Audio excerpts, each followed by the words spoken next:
Hey, welcome to KUAM's Decision 2014, the Candidate Buzz. I'm Jess Lujan, host of the show. I'd like to introduce my producer, Keen JC Conception.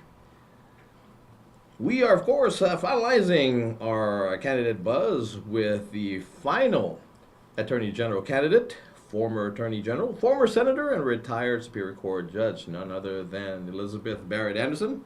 Good morning. Good morning. And I've got to publicly reveal, of course, that the fact that you and I are closely related. Your by in-laws. Yes, that's right. Your husband and I are first cousins. Yes. So we're real primos, not just calling primos. The real thing. Your father-in-law and my mom are brothers and sisters. The Andersons, absolutely.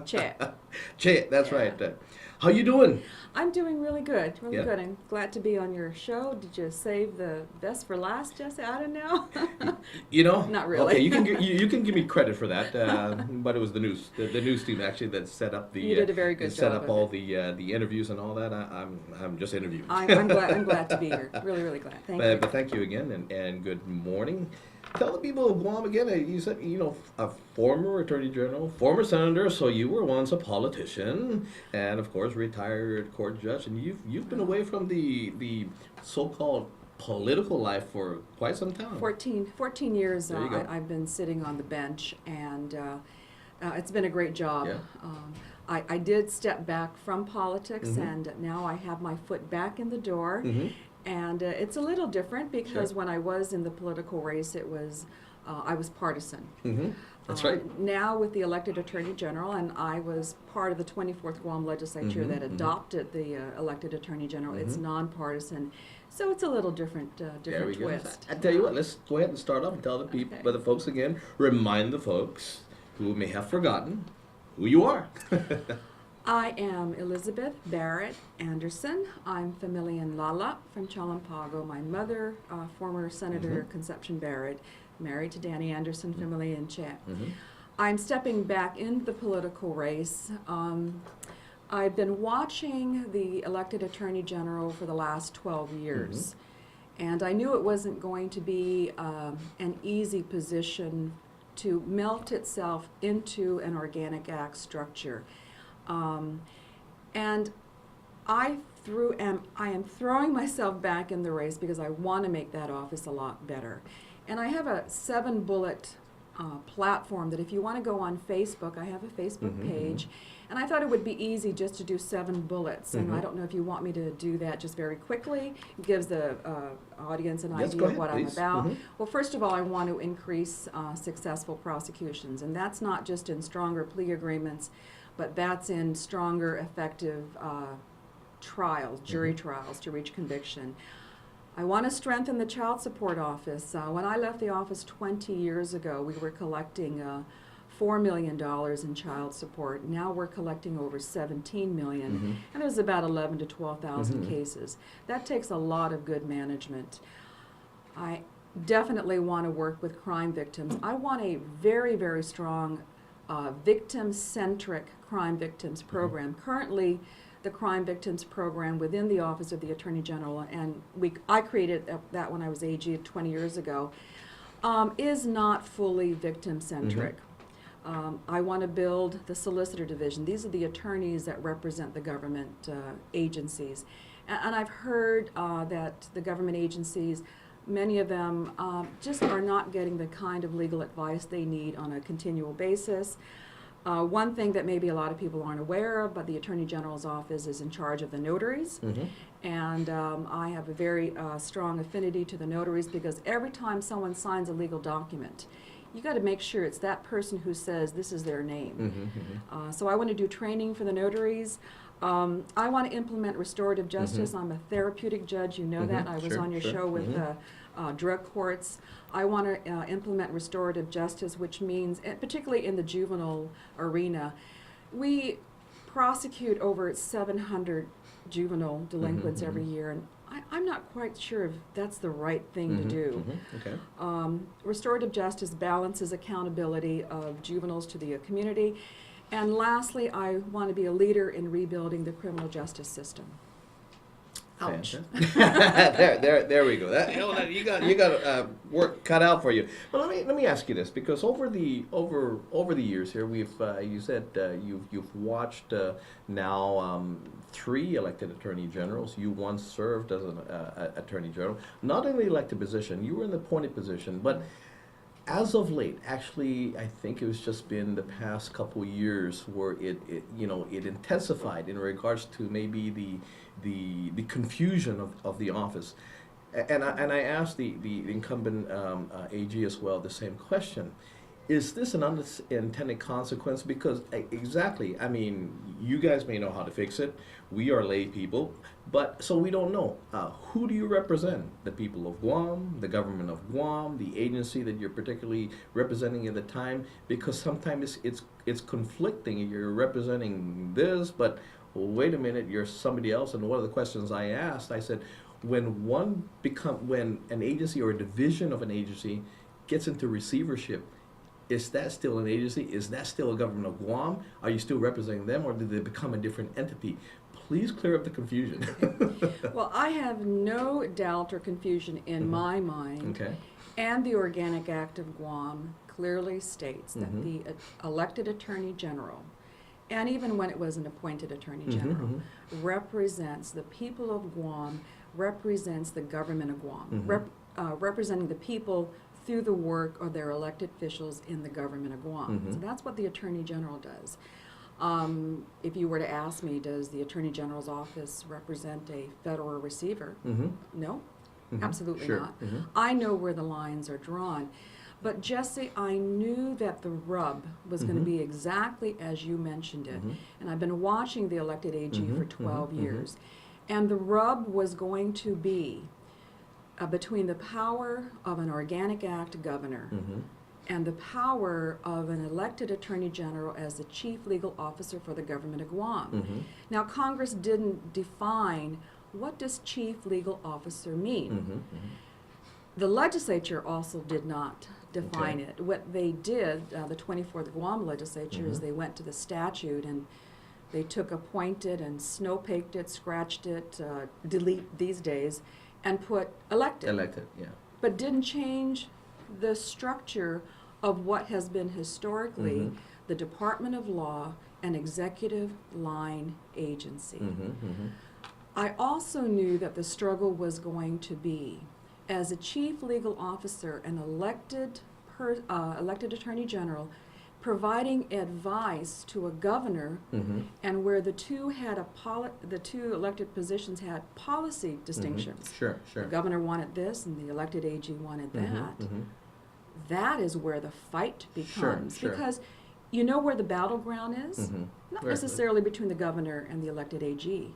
It's in the departments, the employees, the directors, who are being told by their governor that this is our policy direction as my administration, we're going to go this way. Sure, okay. And the elected AG saying to the agencies, you don't go that way because perhaps the elected AG doesn't think it's a good policy. Sure. And I think an elected AG has to understand the distinction between what is policy and what is legal advice and good legal advice. And Jesse, there's only one chief executive of the government of Guam under the Organic Act, and that's the governor. Sure. So you have to balance and that's that. where it comes in as well, is because if you have a vindictive chief executive officer, I mean, they can zero out your budget because you fall under the executive branch. I mean, and that could be done. I mean, I think we've seen that happen. Or quote on your personnel. Absolutely. You're hiring. Yeah. So again, how do you balance that out? How do you intend, because that could very well happen. Not to say that it's happened, but that is a possibility based on the structure, because you're not a separate branch of government. You're not a fourth branch of government. You fall under the executive branch. You once held office in 3 different branches of government as well, but you now again are should you be elected, you fall under the executive branch.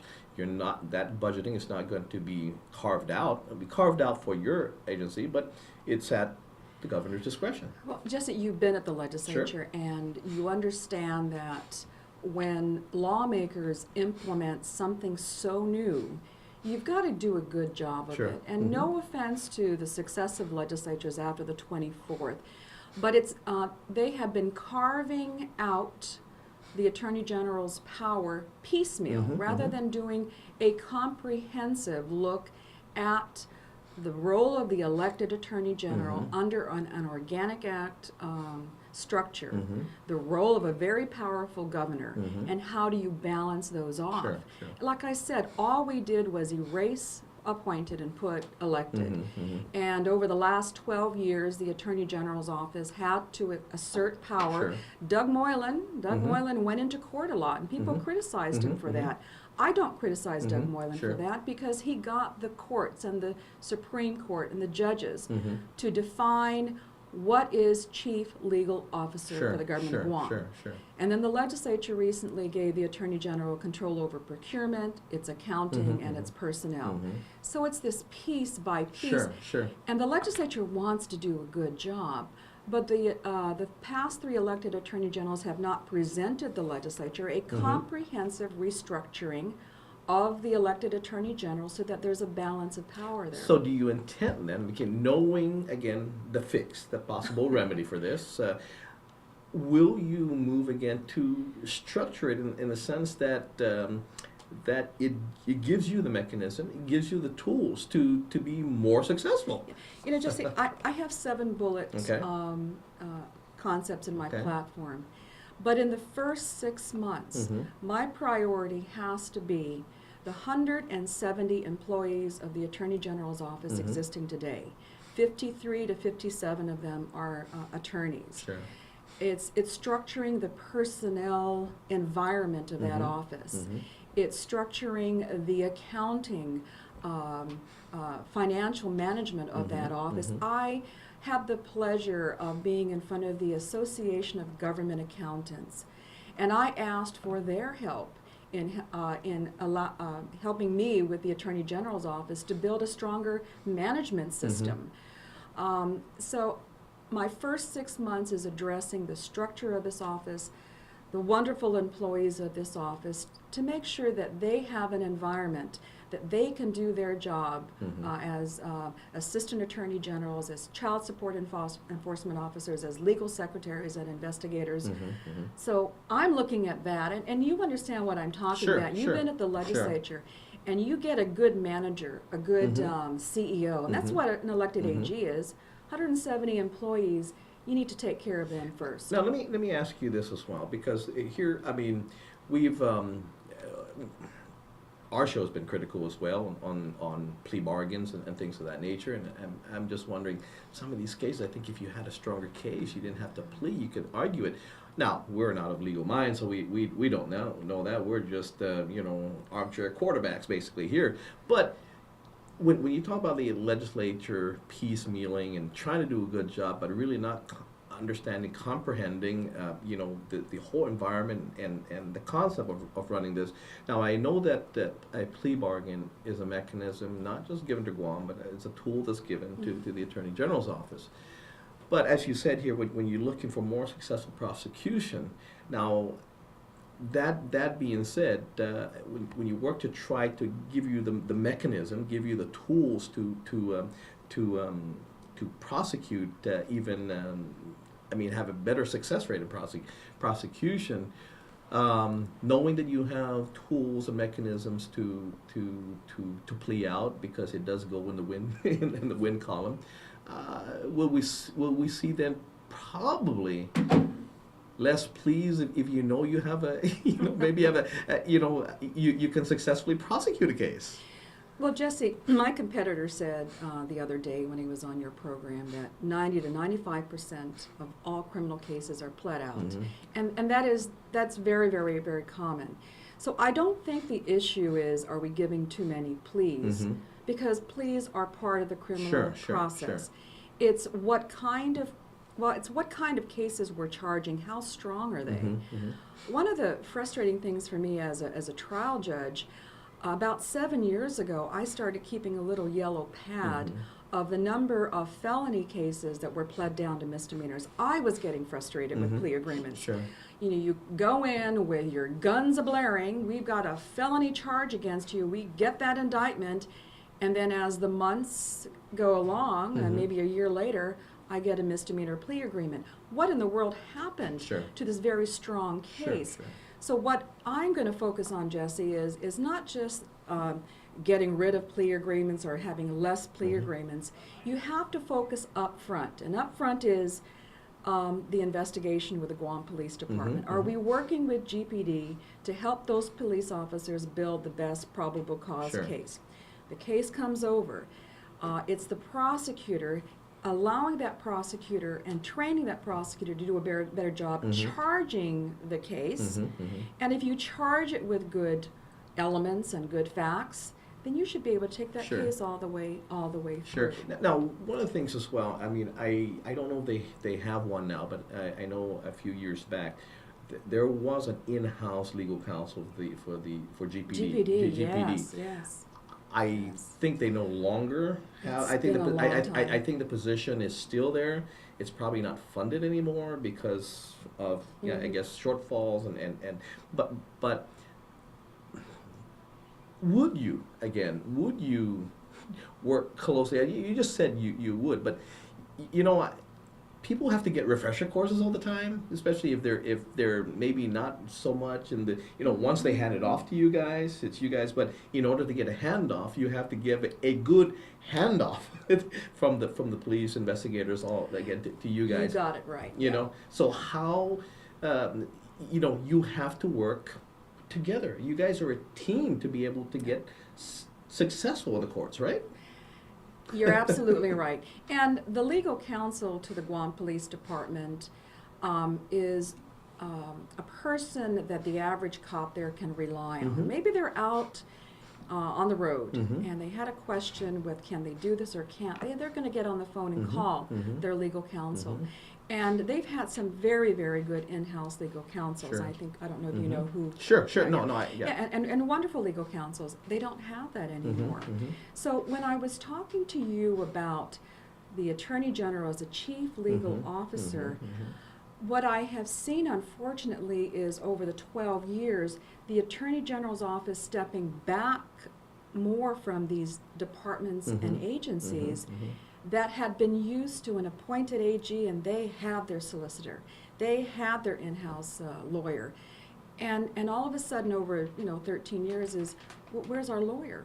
Sure. What happened to it? Mhm. We've got to restore that. We absolutely have to restore Mhm, that. mhm. I would in a heartbit if I wasn't running Sure, for elected sure. AG, be in-house Sure, counsel sure. to GPD. Yeah, I mean, one of the things as well. I mean, there's of course a case that of course was just completed. I think it was this year just completed. Of course, there's a complete acquittal. Again, and I'm not just talking GPD. You're talking all law enforcement entities that have law enforcement, airport police, port police, and all that. Because I remember there was one case where there was an accusation, and airport police had responded, and they said, well, protocol is that we have to call the AG's office, and I'm going, well, really? That's the case, and so. You know how people are confused, and Yes. maybe that is true, but the perception out there is just well when it's somebody else, when it's just the average me, you're not gonna there's no protocol, but if it's somebody else, there is protocol, and I can't believe at this point that was the case, that you couldn't decide based on that, and maybe it is, maybe they didn't quite have the training to decide whether or not this is something that they can handle, and had to call the office of the Attorney General. I like that concept of training Mhm. because every prosecutor in our office, in the Attorney General's office, not only has to be a good prosecutor in their practice in court, Mhm. but a good trainer Mhm. to train Guam police officers, Mhm. to work hand in hand with Guam police officers. I don't know how good or how bad the relationship is between Mhm. the prosecutor's office and the Guam Police Department, but I have been hearing from some police officers that they don't get called. Mm. So we have to reestablish, number 7 is to Mhm. rebuild the criminal justice Mhm. system. And that, I want to take a leadership role in Sure, doing sure. that. I used to have an organization called the Guam Law Enforcement Association, Mhm. GLEE, Mhm. GLEE for short. And it was a monthly meeting of cops on the street. Mhm. maybe we'll have a luncheon meeting, but it was just getting together. And you know, when you go to conferences or meetings, sometimes I say, oh, hey, I've been trying to get a hold of you. I have this question. So I want to reinstitute these informal Guam Law Enforcement Association, certainly working the prosecutor's office with the police officers on the beat, with the sergeants. Sure, You know, sure, the sergeants are in sure, charge there. sure. Get with the sergeants. Maybe going out to the precincts. I know the office used to go out to the precincts. They probably still do. They do training because I know that's what the AG's office wants to do. But I want every prosecutor to be an educator, want to teach others. And they also need to learn. One of my biggest concerns, Jesse, about the 22 prosecutors that we currently have, 50% of them have less than 5 years of experienced as an attorney. So that's 50% of our prosecutor's office that have less than 5 years of experience as an attorney. They're probably very good prosecutors. I've seen them in my courtroom. I'd like to have an in-house educator, someone whose full-time job is educating. And that goes to my next question that I've asked as well. The incumbent AG is that, you know, I mean, I don't know if that was the case when you were an appointed Attorney General, but you know, they get X amount of pay and probably underpaid for the workload that they have. I don't know if that existed then, but it sounds like it's existing now. How do you get, again, probably the cream of the crop of employees, of prosecutors that really are destined to want to be a government attorney, want to do that? And my question is that, as you said, you have, 95% of the attorneys over there have 5 years of experience. 50% of the prosecutors. Okay. Yeah. Now, that being said, if you have, of course, a prosecutor that maybe has got 2 years experience and all that, goes up against, you know, a champ that's known to win these type of cases and all this, how do you handle that? I mean, is this like is this like a football game or something? You go, okay, that's the running back. Let me put this counter to do that. I mean, I'm sure you're going to have to put your best game forward as well, because you're going against maybe a defense attorney that is known and his record or her record is this and that. How do you go about to change that, knowing that you're going to have to rely on limited monies coming in to pay your prosecutors? Jesse, this is deja vu.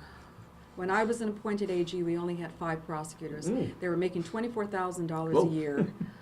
And so it's like deja vu. I'm going through this whole process again. You know, when 50% of the prosecutors are making $60,000 and below because they have less than 5 years of experience, that's demoralizing. And they see a brethren, assistant attorney general in another division making $92,000, $113,000. Well, that attorney has more experience, but it's this $50,000 to $60,000 prosecutor who's an attorney 1 or 2 or 3, who's in court. We've had 38 trials so far in 2004, 78 in 2013, and the trial judges are pushing these young prosecutors and senior prosecutors to trial because of the judicial time standard. Judges are pushing the cases to trial. Jesse, I'm sure they're exhausted, and they make $50,000 to $60,000. How do I resolve that? I'm going to have to get in there.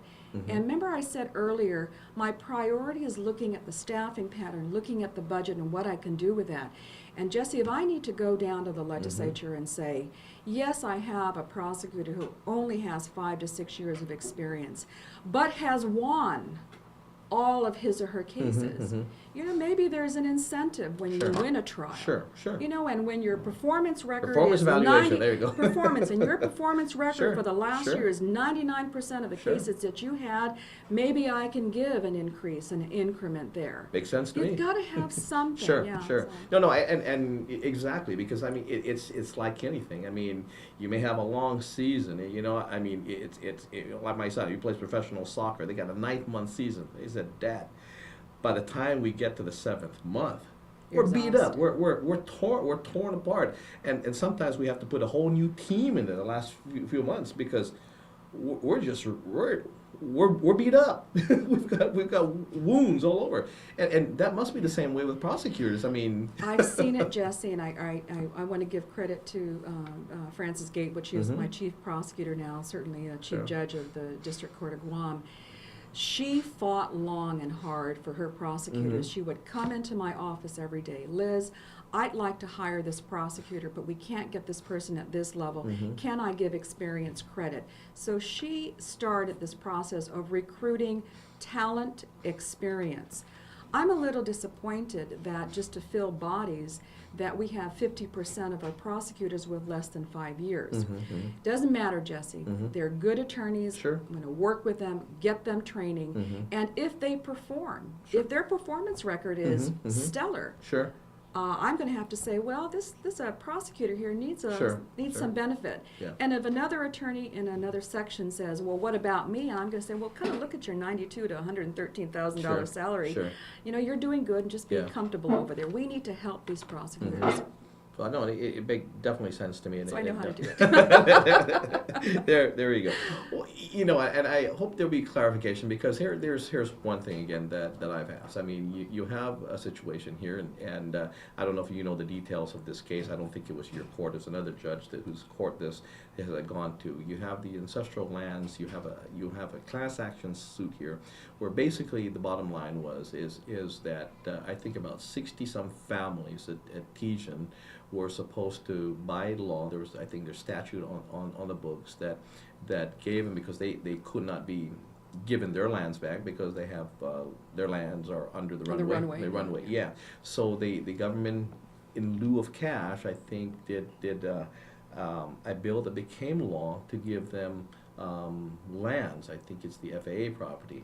And so what happened was this generated a class action for the rest of the I guess disenfranchised ancestral lands people. So, well, wait a minute, because about 90% of the ancestral lands assets are going to X amount of people only, and we're not benefiting as well because we are a class.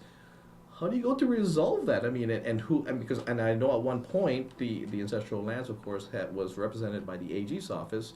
So the class was represented by private counsel, but they were in a government trust basically. Okay, so how do you go to resolve again both entities that the government's supposed to be taking care of the trust, but on one hand we're going to give this, and not the whole is going to be made whole. That's pretty confusing. That's pretty confusing. I can tell you that the Ancestral Lands Commission is a government entity. Sure. And does have the services of the Attorney General's office. I'm not quite clear on the trust group. Sure. They do have an attorney there. So I don't know the specifics of that, and I can't answer. No, I Sorry. understand. But I'm trying to read it. I'm trying to make sense of it as well. And you know, when you're reading both sides make a lot of sense. I wonder why it got to this point.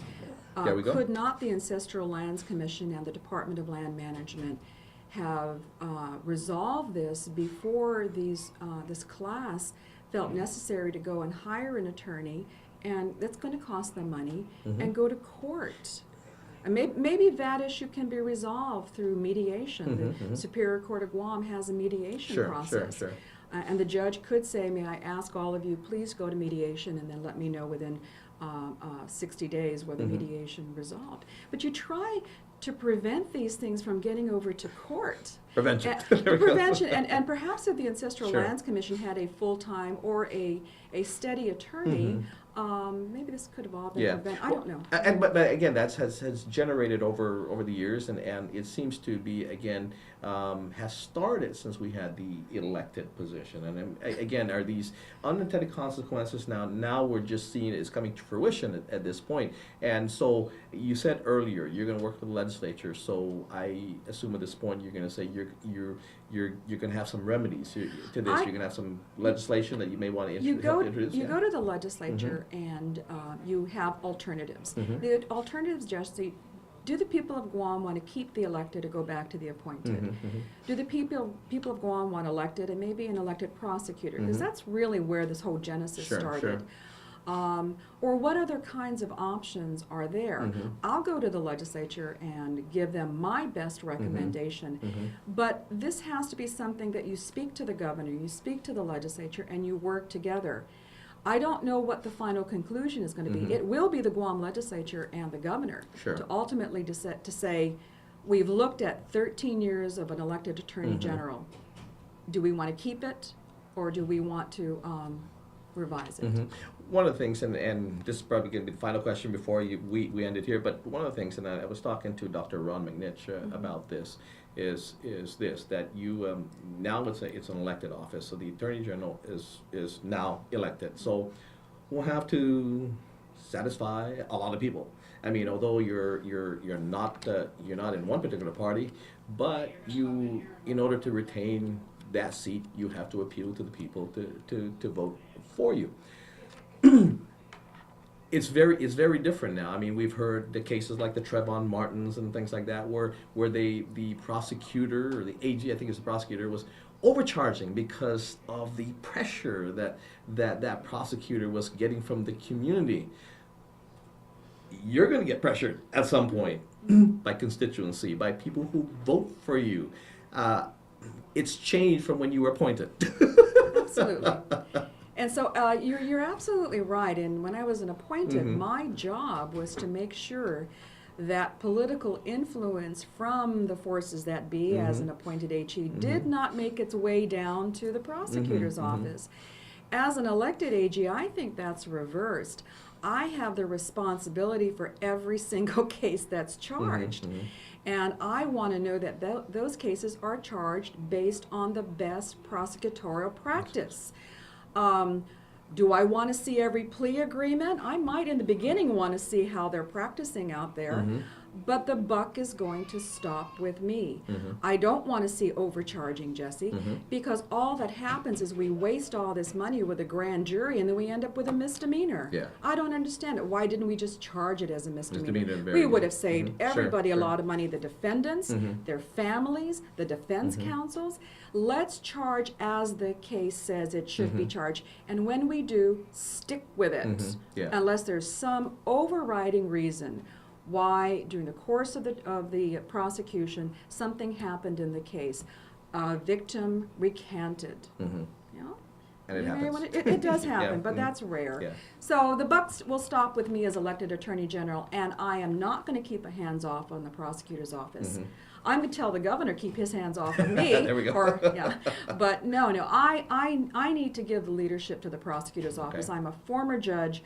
I am going to look into the eyes of our prosecutors, our investigators, and I'm going to say, this is the face of the judge you have seen for 14 years. Please, let's do a better job for my brethren judges that are over there and the people of Guam. There we go. Well, Liz, and then also as a former senator, you can go down this legislature. I know how you guys work, and I think this I think the senator worked when you were in there when he says, Mr. Speaker, where there's a ways, there's a wheels. Anyway, let's tell the people again who you are and why they should vote for you.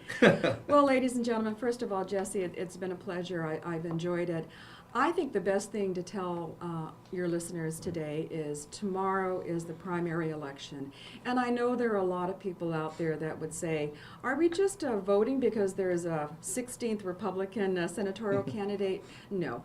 I think every time you vote, it's an important expression of your voice. So ladies and gentlemen, please get out there and vote tomorrow. Vote early. I hope to see you out there on the road. I'll be canvassing as well. And I hope you'll give me one of your votes for elected Attorney General. Okay, thank you very much.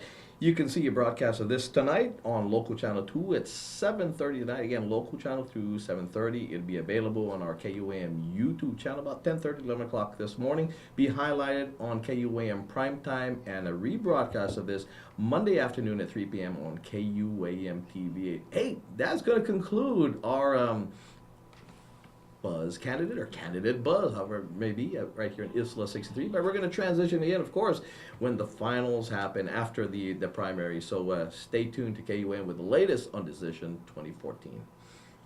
Thank you very much for joining us.